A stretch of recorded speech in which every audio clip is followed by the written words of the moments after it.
അതിതീവ്ര ദുരന്തമായി കേന്ദ്ര ഗവൺമെൻറ് പ്രഖ്യാപിച്ചു. പക്ഷേ ആ പ്രഖ്യാപന കടലാസിൽ മാത്രം, മറ്റൊന്നും ചെയ്തില്ല. ഇങ്ങനെയുള്ളൊരു ഘട്ടത്തിലാണ് കേന്ദ്രമന്ത്രിമാരായ BJP നേതാക്കൾ രണ്ടുപേരും, ഏതെങ്കിലും ഒരാൾക്ക് മാത്രമാണ് ആ പ്രതികരണം ഉണ്ടായതെങ്കിൽ അത് നാക്കിലെ പിഴയാണെന്ന് പറയാമായിരുന്നു. ചില മാധ്യമങ്ങൾ തലക്കെട്ടെഴുതിയത് നാക്ക് പിഴയെന്നാണ്. രണ്ടുപേരും പറയുന്നു എന്ന് പറഞ്ഞാൽ അതിൻ്റെ അർത്ഥം നാക്ക് പിഴയല്ല, കേരളത്തോട് കേന്ദ്രം കാട്ടുന്ന ക്രൂരമായ അവഗണനയെ അവർ അവതരിപ്പിക്കുകയാണ് ചെയ്യുന്നത്. ഒരു മന്ത്രി പറഞ്ഞത് എന്താ, നിങ്ങൾ വികസനമൊന്നും ഇല്ലാത്ത സംസ്ഥാനമായി പ്രഖ്യാപിക്കും. ഈ സംസ്ഥാനം 1957 മുതൽ കൊണ്ടുവന്ന നിരവധി നടപടികളിലൂടെ ഇന്ത്യയിൽ ഏറ്റവും മുന്നിലെത്തി, ആരോഗ്യം, വിദ്യാഭ്യാസം ഉൾപ്പെടെയുള്ള വിവിധ മേഖലകളിൽ. പക്ഷേ കേന്ദ്രമന്ത്രി പറയുകയാണ്, നിങ്ങൾ കുത്തുപാളിയെടുക്കൂ, എന്നിട്ട് വേണമെങ്കിൽ പണം നൽകാം. മറ്റൊരു കേന്ദ്രമന്ത്രി പറയുന്നത് എന്താ, നിങ്ങൾ അധികം പുലമ്പൊന്നും വേണ്ട, നിങ്ങളങ്ങനെ പുലമ്പിയാലൊന്നും പണം കിട്ടൂല.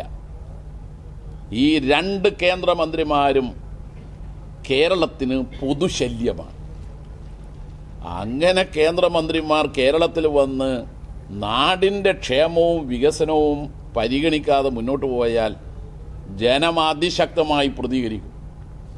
അധികാരം കയ്യിലുണ്ടെന്ന് കരുതിയിട്ട് രാജ്യത്തിലെ ജനങ്ങളെ മുഴുവൻ അടിമകളാക്കിയിട്ട് കാണാൻ പാടില്ല.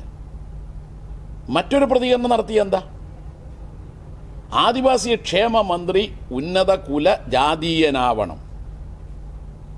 നവോത്ഥാന കാലം മുതൽ ശ്രീനാരായണ ഗുരു അടക്കമുള്ളവർ നടത്തിയ ഉജ്ജ്വലമായ പോരാട്ടത്തിലൂടെ ജാതി വിവേചനം അവസാനിപ്പിച്ചുവെന്ന് മാത്രമല്ല, ദളിത് വിഭാഗത്തിൽപ്പെട്ടവർക്ക് ഭരണത്തിലെത്താൻ കഴിയുന്ന സാഹചര്യമുണ്ടാക്കി. അദ്ദേഹം പറഞ്ഞത് പ്രകാരമാണെങ്കിൽ ആദിവാസികളോ പിന്നോക്കക്കാരോ മന്ത്രിസ്ഥാനത്തെത്താൻ പാടില്ല, അല്ലെങ്കിൽ ഉന്നത സ്ഥാനങ്ങളിലെത്താൻ പാടില്ല. ഇത് പഴയ ജമ്മി വ്യവസ്ഥയുടെ തമ്പുരാൻ്റെ, ഒരു തരത്തിൽ പറഞ്ഞാൽ ഒരിക്കലും അംഗീകരിക്കാൻ കഴിയാത്ത മേധാവിത്വ മനോഭാവമാണ്. അതുകൊണ്ട് ഈ രണ്ട് മന്ത്രിമാരും ഇന്നിപ്പോൾ കേരളത്തിനൊരു പൊതുശല്യമായി മാറിയിരിക്കുകയാണ്. പുതിയ വാർത്തകളും വിശേഷങ്ങളും ഇനി വിരൽ തുമ്പിൽ.